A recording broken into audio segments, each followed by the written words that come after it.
अल्लाह तबारक व तआला कलाम मजीद में फरमाया अन्नबी औला बिल मुमिनीन मिन अनफुसिहिम मुझो सोनो नबी मोमिनन खे उन्हनि जे जाननि खां बि वधीक वेझो आहे या रब करीम मोमिनन खे वेझो आहे अल्लाह ताला फरमायो हा लक़द मन्नल्लाहु अलल मुमिनीन इज़ बअस फीहिम रसूला अलबत्ता तहकीक थोरो कयो अल्लाह मोमिनन जे मथां जो पंहिंजो शानदार रसूल अता कयईं अल्लाह कयो एहसान अज़ीम आयो मोहम्मद मिठो करीम मोमिन मुर्की मुर्की चो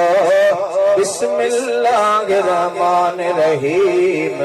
अल्लाह कयो लीड़न गाना सीने लाया जानिब जेड़ा तहड़ा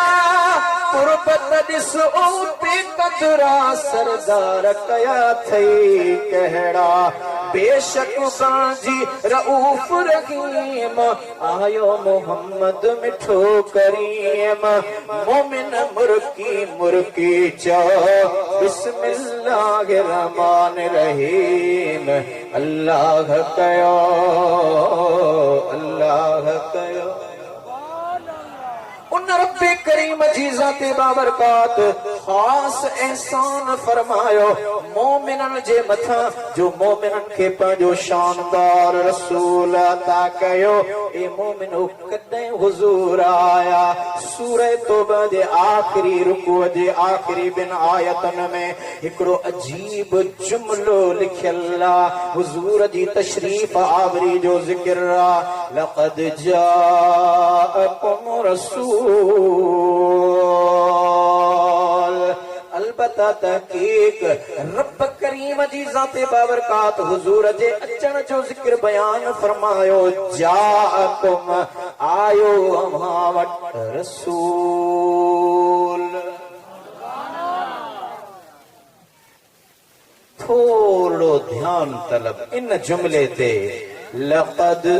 जाअकुम रसूल टे